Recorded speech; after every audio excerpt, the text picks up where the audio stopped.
Hello everyone, this is Troy from Dashcam Owners Australia bringing you another Dashcam review.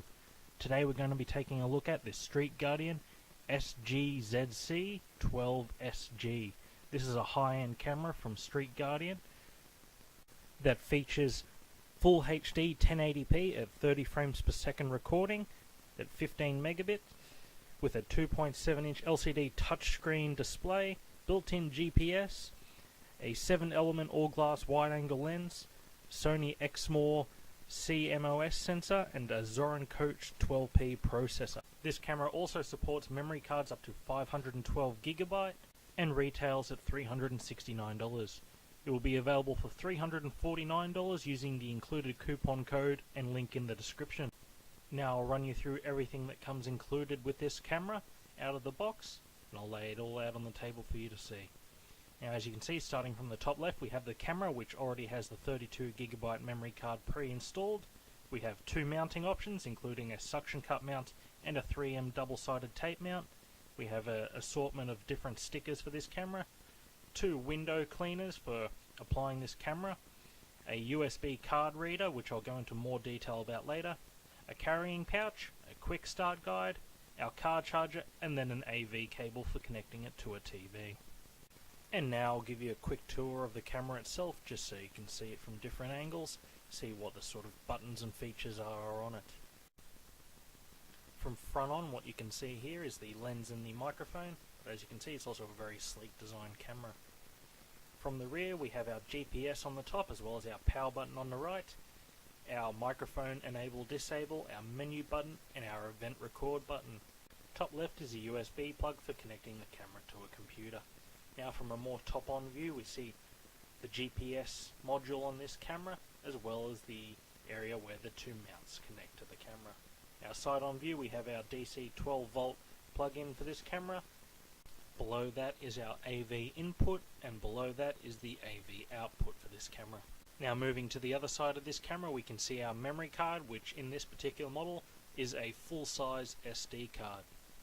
And finally, here's just a few shots with the included mounts, so you get an idea of the size of this camera with the included mounts. Those first two being the suction cup mount, and these last two being the 3M double-sided tape mounts. The 3M double-sided tape mount is what I'll be using for the purpose of this review. Now, here's a couple images of this camera mounted in my vehicle, just in front of the mirror in the standard spot that I will always pick. For my particular application, I decided to have it just below the mirror so I have access to the event recording button from my driver's seat, as you can see there. Now it's time to give a rundown on the different menus and options on this camera. For this, I've actually connected the camera up to a TV via the supplied cable and recorded the TV just because it makes it a bit easier for you guys to see what's going on. For most of the controls, I've been using the touchscreen display on this rather than the button, so if it looks like it's just jumping all over the place, it's because it's the touchscreen not scrolling through menus. Now starting off in the home menu, we have our video recording mode, picture taking mode, our reviewing footage mode, our recording settings, our camera setup, and the about for the... First off, I'm going to go into the review footage mode and just show you that you can play back the footage on your TV quite easily using this camera. Here we are, just a little standard clip of me driving down the road, and I'll fast forward it using the touchscreen controls in a second here, and it's actually very easy to navigate between clips using a TV with this camera. And you see just cycling through a couple clips, so it's very easy to go and find footage if you need to. Now we'll have a look at our recording settings, starting with the video sizes. We have 1920 by 1080 at 30 frames per second, 1280 by 720 at 30, 1280 by 720 at 60 frames per second. Our microphone settings, off and on. This can also be cycled using the button on the camera, so you don't have to go through the menu every time. Next up is our video cycle times. So we have a choice between 1 minute, 2 minute, 3 minute, 5 minute, and closed cycle.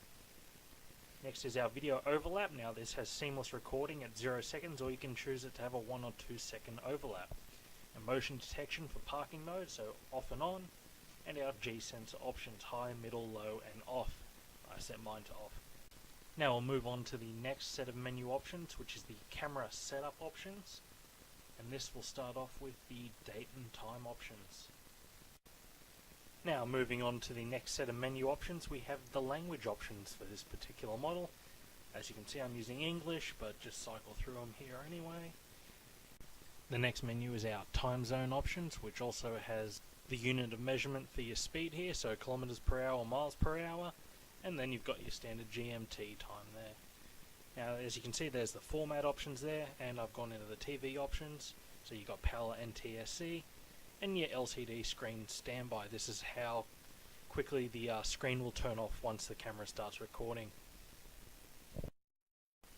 And the final menu I'm going to show you is the About menu, which will show you the particular firmware this camera is running on.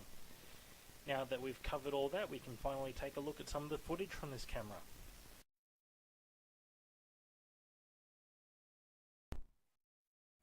I decided to start out the footage on this particular review with a bit of a torture test for the actual camera. This is very early morning, as you can see, ducking in behind trees with the sun blaring at the camera. It's always a very good test to see how quickly the camera can react to changing light sources. But as you can see, it's doing a very nice job. It adjusts very, very quickly every time the sun appears from behind a building or a tree, and it adjusts very quickly, but there's still a high level of contrast and detail in the rest of the video. And now we've moved on to a very sort of glary and overcast day. There's a lot of cloud cover that's making the sky very bright. But as you can see, the camera still does a very nice job adjusting this, and it's providing very good detail on the footage. Now I'll just be quiet for a moment, and we'll cut over to the in-car camera so you can hear what the audio from inside is like. Alright, here we are for my standard microphone test, and as I've already listened to the video and audio from this camera, you'll be able to hear that it is quite good and very clear.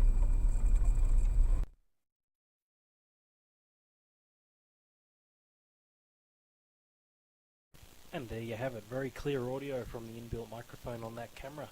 Now I'll cut over to some nighttime footage to give you an idea what this camera is like at night.